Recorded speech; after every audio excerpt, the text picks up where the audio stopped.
Mr. Gaetz, so you have been opposed to moving forward on a motion to vacate. Now that they're talking about possibly changing those rules, have you changed your mind? I hope we don't have to go down that road. It was very puzzling and concerning to me that Congressman Van Orten, in a conversation we just had on the floor, repeatedly was insisting that we call a motion to vacate to the floor. He was demanding it in kind of a unhinged way. So, I mean, where are you on whether or not you would support a motion to vacate at this moment? Well, I didn't support one when I woke up this morning. So do you support one now? We got more time in the day. What do you think of just in general about his... Let me clarify that.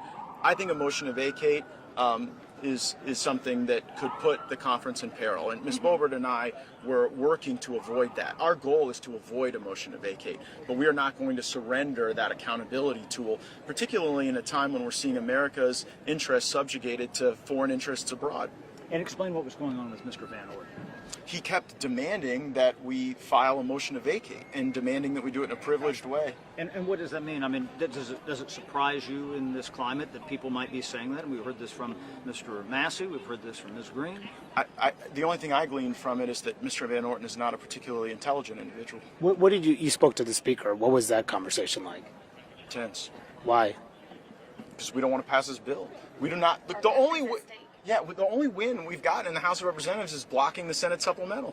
And so if he's ready to throw in the towel on that, what are we doing here? And what did he say in response?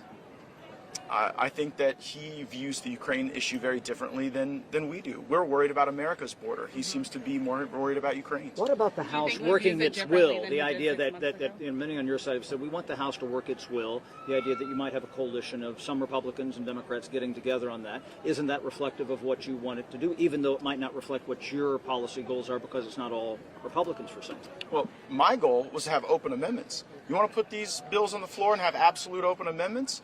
I think that would be far more palatable than the path that we're currently going on. Do you have confidence in the speaker right now? It's diminishing. Mr. Gaetz, I know that you said that you went into the conversation looking for assurances that he wasn't looking to change the motion to vacate, and you didn't get that. Can you characterize what he did say when you looked for those assurances? He was equivocating. Does it sound like it's going to come in the rule that they're going to do that today? We sought clarification that a change to the motion to vacate threshold would not be in the rule, and we did not get the answer that we wanted. But can you elaborate on what his answer was? Can you elaborate on that? What was I'm sorry, I didn't hear you. What was his answer to that? He was equivocating. We didn't really get an answer.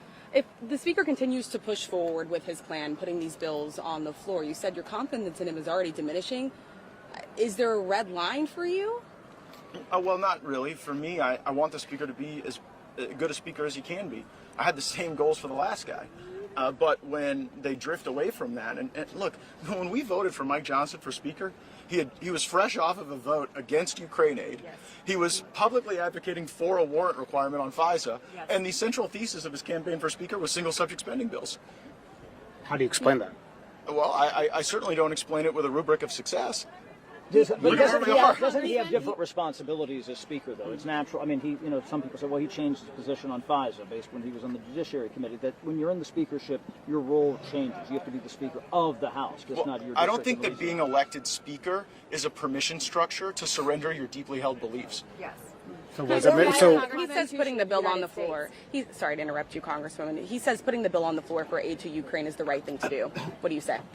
I think the right thing to do would be insist on securing America's border. Yes. There's $250 million in this Ukraine bill for the World Bank, with no even constraint that money go to Ukraine. We're funding sub-Saharan African nations that don't even like us. One of the countries that could get money through the World Bank provision is Niger, where America currently has 1,100 service members who can't get food, medicine, or mail because the Nigeri government won't allow diplomatic overflights. So we're not just funding our allies in this bill, we're funding our enemies, and we're doing so forsaking the American border. That's what our voters focused on. And Ms. Boebert and I want to get this Congress aligned with where the American people's interests are. That is securing the southern border of the United States, not securing the eastern border of Ukraine. Did you get anything from throwing out Kevin McCarthy?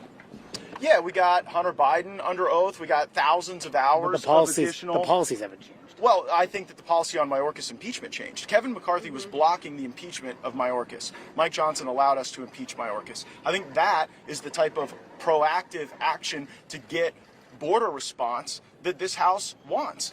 So let me finish answering Mana's question. So I think we got more January 6 tapes. We got the impeachment of Mayorkas. We got Hunter Biden under oath. But on spending, Mike Johnson felt iced in to the Kevin McCarthy spending regime that was negotiated during the FRA. I think we should have liberated ourselves from the Kevin McCarthy deal when we liberated ourselves from Kevin McCarthy. Unfortunately, Mike Johnson took another path.